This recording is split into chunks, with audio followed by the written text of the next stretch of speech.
Salut à tous, bienvenue sur TLM. Rendez-vous chez Tête Doigt avec l'attaché de presse des attachés de presse, Laurence Renaudin. Comment allez-vous, Laurence? Très bien, merci. Jolie présentation qui vous met en condition.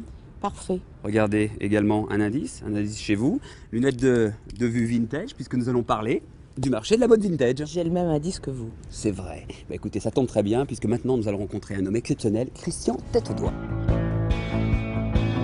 Whiskey plied voices cried fratricide.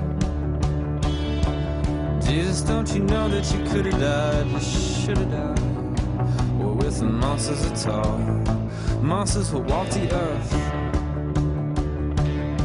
And she's got red lipstick and a bright pair of shoes. And she's got knee-high socks, what to cover it bruise. She's got an old deaf kid she's been meaning to use. She's got blood in her eyes. Chef, on vous remercie.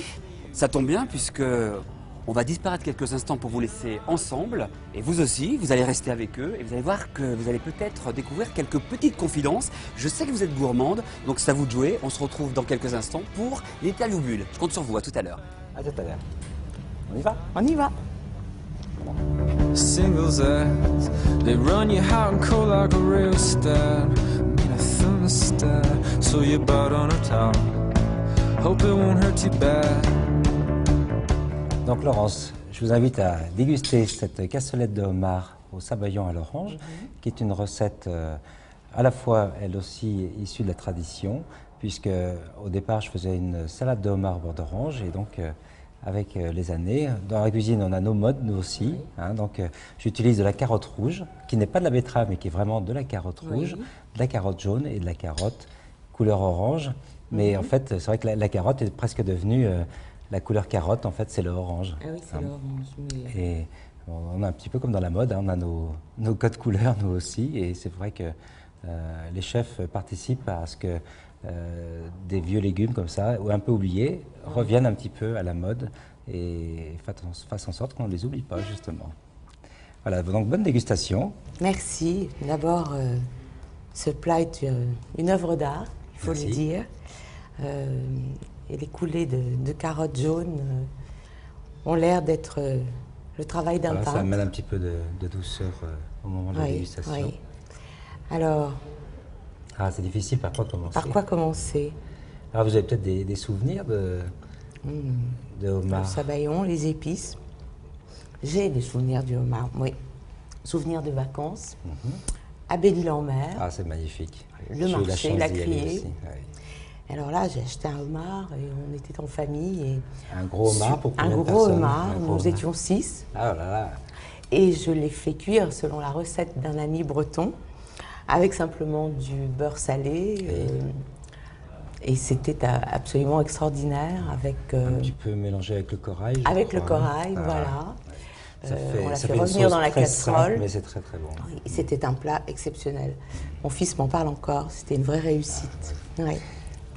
Nous, on a de la peine à lutter d'ailleurs contre les mamans, parce qu'en général, quand les fils ont trouvé un plat bien cuisiné par leur maman, on peut toujours s'accrocher derrière, on n'arrive jamais à la cheville de la maman. C'est pas juste. Ça passe dans les souvenirs ensuite. Ça leur donne envie de cuisiner. C'est vraiment fantastique. Merci Christian de cet accueil. la mode. Merci. Et maintenant, je vais vous inviter à rejoindre Laurent pour l'interview des bulles. And she says I like long walks and sci-fi movies. You're 6 foot tall and East Coast bred. Summer night we can get together, and I wanna tie your wrist with leather. Laurence Renaudin, la star des attachés de presse. Ça doit flatter votre ego quand on dit ça, hein? Vous l'entendez souvent? Je ne l'entends pas tellement souvent et puis j'aime mieux rester modeste et professionnelle, donc Oui. je suis contente, mais On n'y croit pas c'est trop, tout. hein. Non, on n'y croit pas trop. Voilà, quand on vous fait trop de compliments, on C'est n'y croit vrai, plus. c'est vrai. Et puis alors surtout, il y a un peu de concurrence avec les autres copines. Et Ça, même les c'est copains. bien la concurrence, c'est très sain la concurrence. Ouais, c'est comme les joailliers, ils s'installent tous dans le même quartier pour être sûr d'être un grand nombre qu'on va remarquer. Et la concurrence, au contraire, excite le chaland. Donc c'est très bien. Alors là, il va falloir nous donner envie d'aller découvrir le marché de la mode vintage, surtout que cette année, c'est le 10e anniversaire. 10e Alors en édition. quelques mots, Mhm. bah allez, faites-nous rêver, tiens. Donc sur 2 jours, 350 exposants, sur 25 000 mètres carrés, des animations, plein d'animations nouvelles pour les 10 ans, et puis surtout de la mode, des accessoires, de la déco, du design. Et il y en a pour tout le monde, les hommes, les femmes, les enfants. J'ai envie de savoir si pour vous, on va parler de la ville de Lyon, c'est une ville justement qui a une dimension internationale, comme certains élus ont tendance à nous le faire croire et nous on n'y croit pas trop.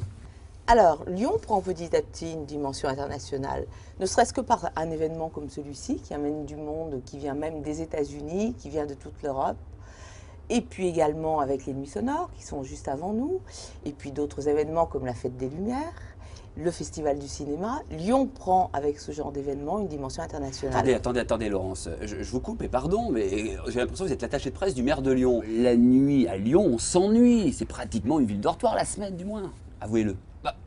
Ah, il n'y a pas les soirées parisiennes. C'est vrai que quand on regarde le Nops de la nuit, on n'a pas de référence sur Lyon. C'est dommage, mais ça viendra peut-être. Une question justement, quand on parle de people à Lyon, ça nous fait doucement rire. C'est quoi un people, tiens, Laurence Onodin? C'est quoi un people? La définition peut être très variée. À Lyon, il y a des tas de gens qui se prennent pour des people. Donc, c'est ceux et celles qui ont un train de vie que l'on voit, qui sortent, ou qui représentent un métier ou une certaine façon d'agir et de vivre. Vous aimez être dans les magazines parce qu'on vous y voit souvent. Et d'ailleurs, il me semble que dans un magazine People, très célèbre sur la place de Lyon, vous êtes arrivée comme la 15e femme la plus influente de Lyon. Ça, c'est plutôt pas mal. Alors, oui, je suis ravie d'être dans le classement, mais le fait d'être dans un magazine People, dans la profession que nous faisons, c'est un petit peu logique parce qu'on nous rencontre dans des événements qu'on organise et c'est vrai qu'on nous prend de temps en temps en photo, mais ce n'est pas forcément l'objectif. Alors, dernière question, Gérard Collomb, premier magistrat de la ville, je suis sûr et certain que vous allez nous dire il est formidable, il est adorable, l'ami Gégé. Alors, c'est un il est très si bon maire. formidable que ça, Gérard Collomb? C'est un très bon maire et il a une véritable vue pour sa ville, il a de l'ambition, il a toujours de l'ambition et je crois qu'en 10 ans, il a fait déjà pas mal de choses. Laurence Onodin, merci d'avoir pris le temps de répondre à ces quelques questions. Si d'aventure vous voulez vous lancer en politique, sachez-le que vous êtes parfaite. On va voir justement si cette fois-ci vous allez être parfaite en découvrant une vue panoramique exceptionnelle qui vous donnera peut-être envie de nous en dire un petit peu plus. Quelques idées. Merci.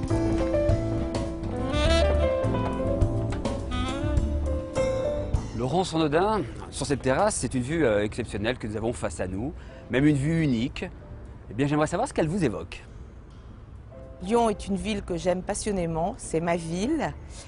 J'aime m'y promener l'hiver, sous la brume, quand toutes les quais, les façades sont blanchies. Et puis, je l'adore en ces jours d'été où on peut lézarder au soleil couchant, toujours sur les quais de Saône, qui sont, à mon avis, les plus beaux de la ville. J'aime ma ville par-dessus tout. Elle m'inspire chaque jour, elle inspire les peintres par ses couleurs.